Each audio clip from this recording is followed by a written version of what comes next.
The war ends. The parades begin. But someone always pays the bill. This is Cinematic History Stories. History without the comfort. September 3, 1939. The war Britain couldn't afford. September 3, 1939. 8 a.m. Broadcasting House, London. Rain clings to the stone facades along Portland Place.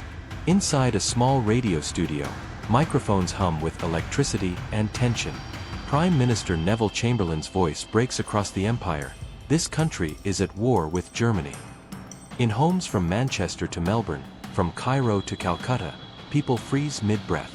Church bells will ring by nightfall. Blackout curtains will be drawn. Another world war has begun. On the streets of London, there is resolve. Stern faces, clenched jaws, quiet applause for the young men already lining up to enlist. Posters promise unity, sacrifice, victory. Britain, the story will later say, stood alone. But far from the cheering crowds, deep inside the Treasury building on Whitehall, a different emotion settles in. Fear. Ledgers are opened. Columns of numbers are scanned again and again. Britain is going to war, but Britain is almost out of money. Modern war is not fought with courage alone. It is fought with oil contracts, steel shipments, food reserves, shipping insurance, and foreign exchange. And Britain, for all its flags and fleets, is an island that imports nearly everything it needs to survive. Wheat from Canada, oil from Persia, rubber from Malaya, weapons, most critically, from the United States. In the first months of the war, Britain pays as it always has, gold. Bars are quietly moved out of the Bank of England and shipped across the Atlantic. Cash and carry, the Americans call it. You want planes? You pay in bullion. By 1940, the vaults are thinning. By 1941, they are nearly empty. Inside the Treasury, officials run the numbers and come to a conclusion so stark it is almost unspeakable. Britain is insolvent. Technically bankrupt. The war against Hitler is far from won, but the money to fight it is gone. The United States will not give supplies for free, not yet. Congress is hostile. Isolationist. Loans come with conditions Britain cannot accept. So the question becomes urgent, whispered in offices and drafted into secret memoranda. If Britain cannot pay, who will? The answer lies not in Washington, but in the empire. Stretching from West Africa to Southeast Asia, the British Empire in 1939 is not just territory. It is a financial system. A closed economic circuit bound together by one currency, the pound sterling. This system is called the Sterling Area, and its rules are absolute. India, Egypt, Malaya, Nigeria, none of them are allowed to hold gold reserves. None are allowed to stockpile US dollars. Their foreign exchange must be held in pounds. And those pounds must be held in London, at the Bank of England. It is empire by accounting. When the war begins, this system becomes Britain's lifeline. India, the crown jewel, is mobilized immediately. Not just its soldiers, over 2 million of them, but its economy. Cotton mills spin day and night. Steel plants pour ingots for rails and weapons. Rice is procured by the ton. Uniforms, boots, tents, ammunition, India produces them all. Orders flood in from British military commands in North Africa and the Middle East.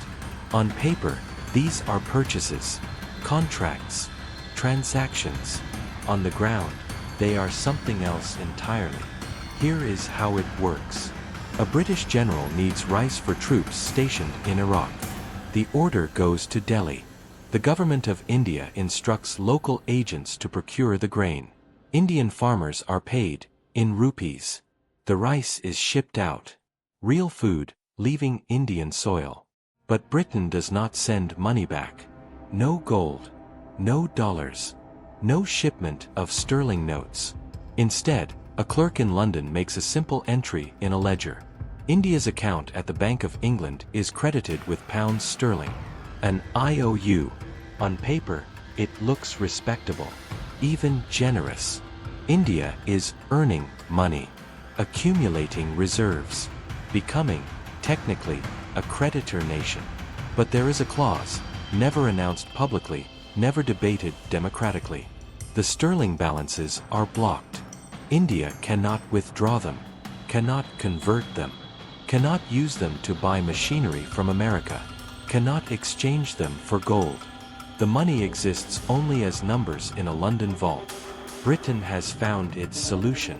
It will fight the war by taking real goods from the colonies and paying with promises that cannot be cashed. Inside the Indian economy, the consequences are immediate. To pay farmers and factory owners, the colonial government prints rupees, millions of them. The money supply explodes. But the goods those rupees are meant to buy, food, cloth, steel, are leaving the country. Too much money. Too few goods. Prices rise. Then surge. Then spiral. By 1942, the cost of basic food staples is climbing beyond the reach of the poor. Day laborers discover that a full day's wage no longer buys a single meal. Mothers skip food so their children can eat. Children begin to vanish from village streets. In London, the ledger balances grow. Each ship loaded in Bombay, each sack of rice taken from Bengal, adds another line of credit to India's account. Money India will never be allowed to touch.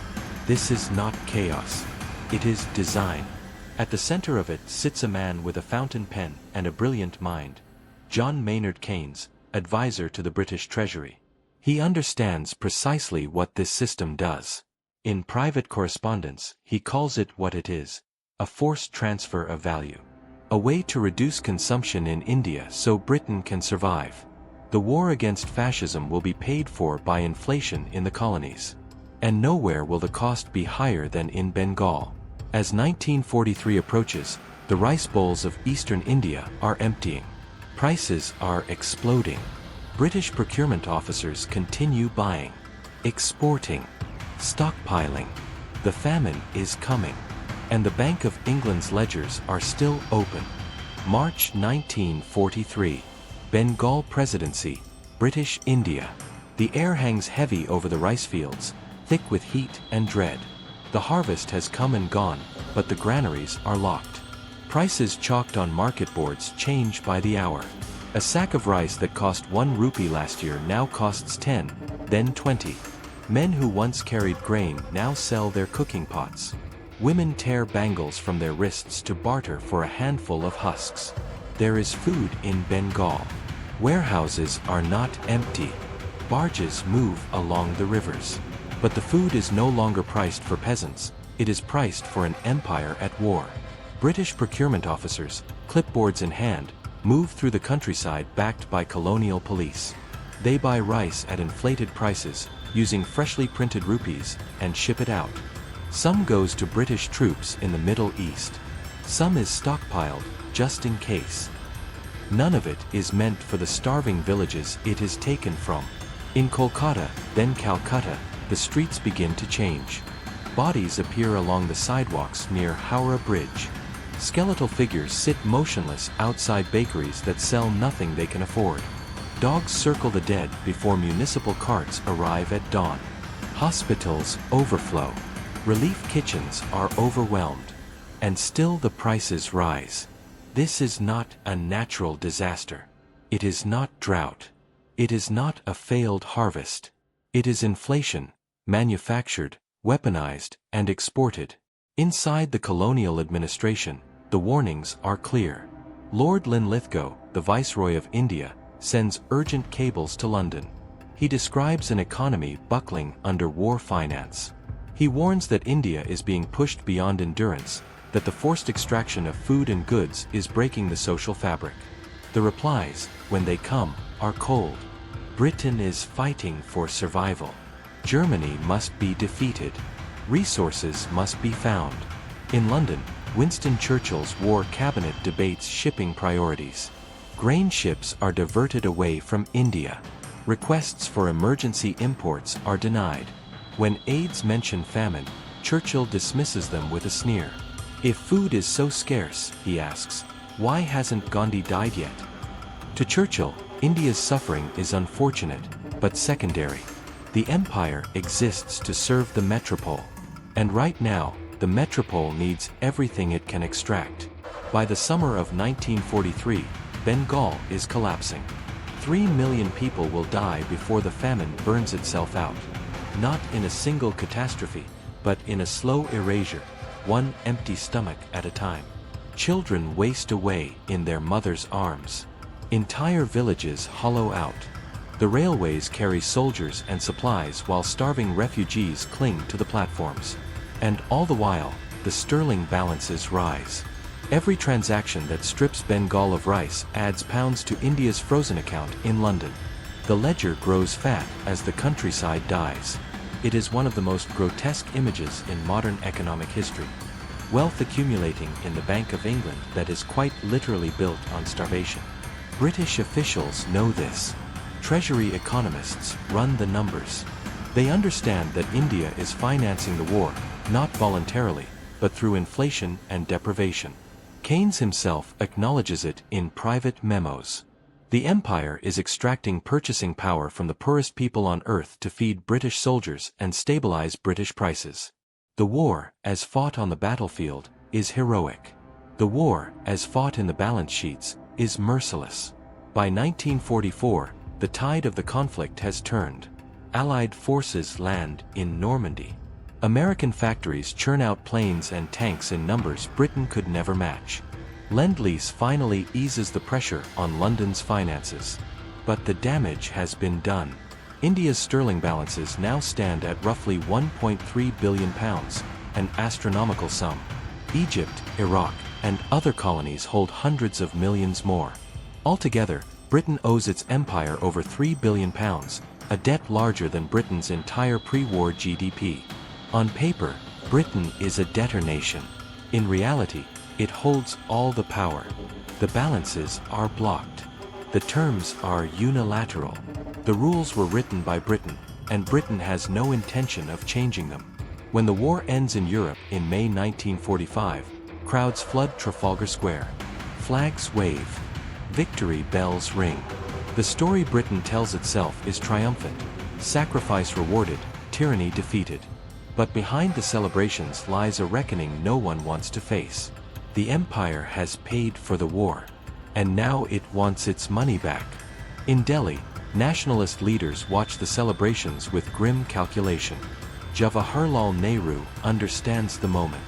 India is nearing independence, but independence without capital is an illusion. The sterling balances represent schools not built, factories not opened, power stations not constructed. They are the seed corn of a future nation. In Cairo, in Dublin, in Rangoon, similar calculations are being made. The war is over. The bill is due. In London, the mood is very different. Treasury officials stare at the numbers and blanch. There is no way Britain can repay what it owes. Not quickly, not fully, not without collapse. The pound is fragile. Exports are weak. The cities are bombed out. Rationing still grips daily life. If Britain pays its debts, the pound falls. If the pound falls, Britain's global power dies with it. A new strategy begins to take shape. Not repayment, but escape. August 15, 1947. New Delhi. The Union Jack is lowered from the Red Fort for the final time. As it slips down the flagpole, a cheer rises from the crowd. Relief, pride, exhaustion, hope, all tangled together. India is free. But freedom arrives with empty pockets. Inside the offices of the new Indian government, celebration gives way to panic. The country has been torn apart by partition.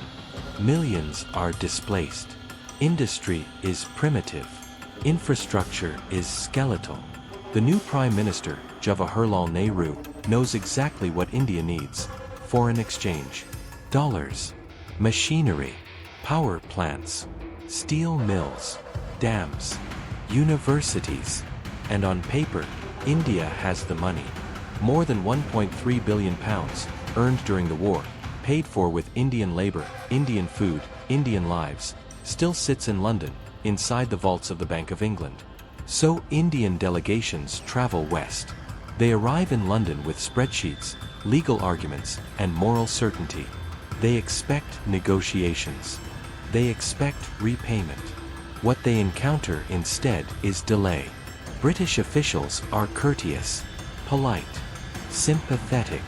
They speak softly about Britain's fragile recovery, about shared wartime sacrifice, about the danger of destabilizing the pound.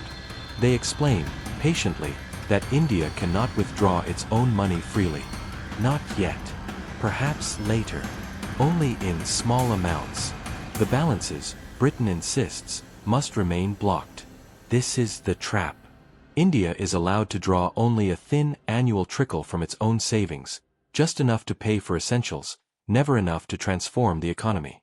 Britain frames this as responsibility, stability, prudence. In reality, it is control. India has political independence, but no financial sovereignty. Its capital is hostage in the City of London. Then comes the real blow. September 18, 1949. London. Without warning, the British government announces a dramatic decision. The pound sterling is being devalued by 30% against the US dollar. For Britain, this is painful but strategic. It makes exports cheaper. It buys breathing room. For India, it is devastating. India's reserves are held almost entirely in pounds. Overnight, nearly a third of the country's national savings simply evaporates. The machines India hoped to buy from America become vastly more expensive. Gold slips out of reach. Years of sacrifice are wiped away with a single announcement. No compensation is offered. No apology is made. It is a default, without the word. And it doesn't stop there.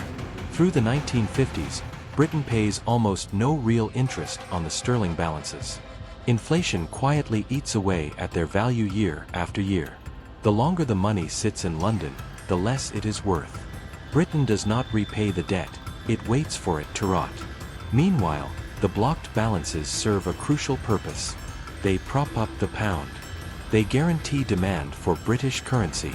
They allow Britain to import food, rebuild cities, fund social programs, and maintain global military commitments it can no longer truly afford. The British welfare state rises from the rubble. The National Health Service is born. Housing estates spread across the country. These are real achievements. Humane achievements. But they are built, in part, on money that was never Britain's to keep. India, meanwhile, is forced to turn elsewhere. To the World Bank. To the IMF. To foreign aid, often with humiliating conditions attached. The capital that should have jump-started development remains locked away, released too slowly and worth too little to change history's course. By the time the final sterling balances are unwound decades later, their real value is a shadow of what was taken. The seed corn is gone. Britain never formally defaults. Never announces a refusal to pay. Never faces a courtroom or a reckoning. Instead, it perfects something far more effective: financial disappearance. The debt is erased by time, inflation, and devaluation. A theft carried out not with guns, but with exchange rates and memoranda. And the narrative hardens. In Britain, the story becomes one of noble sacrifice and graceful withdrawal from empire. Independence was granted. The war was paid for. The past is closed. In India, the memory lingers differently, in missed chances, delayed development, and the haunting knowledge that freedom arrived already mortgaged. The sterling balances reveal an uncomfortable truth about power in the modern world. Empires do not fall only on battlefields. They retreat through balance sheets. They win their last victories not with armies, but with accounting rules written in their own favor. World War II was a fight against tyranny, and it was right that the Allies won. But someone paid the bill. Not just British taxpayers. Not just American factories. The bill was paid by farmers in Bengal, by workers in Bombay, by colonies forced to lend without consent and wait without end. The British Empire understood something fundamental. If you control the currency, you control the outcome. You can extract more wealth with a pen than with an army. You can win a war, and still make someone else pay for it. The sterling trap was one of the most successful financial operations in history. It saved Britain from collapse. It preserved the pound. It softened the fall of empire. But it did so through silence, delay, and erasure. And it leaves us with a final question, one that still echoes through the global economy today. When debts are written in the language of power, who ever really gets paid? History doesn't end when the guns fall silent. The treaties, the debts, the ledgers, they decide who rebuilds and who is left behind. The story you heard today wasn't about the past alone. It was about how power hides, how wealth moves, and how entire nations can be defeated without a single shot fired. If this story changed the way you see history, subscribe to Cinematic History Stories. Because when the history books are written, you'll want to be among the few who saw what was happening between the lines.